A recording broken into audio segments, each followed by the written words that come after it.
یاران پروداکشن با افتخار تقدیم می‌کند شب پرهیجان موسیقی با صدای محبوب میلیون‌ها هموطن، بیژن مرتضوی، شنبه 23 می سال 2009 در لاکینتا هتل نیوجرسی به همراه صدای پرخاطره جمشید علی مراد.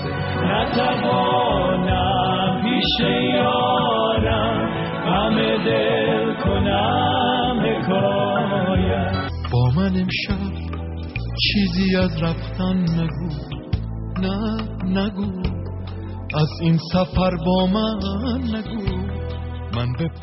شنبه 23 می 2009 با بیژن مرتضوی در نیوجرسی. تلفن‌های اطلاعات 718 350 5336 201 421 2028. Sponsored by Super Jordan.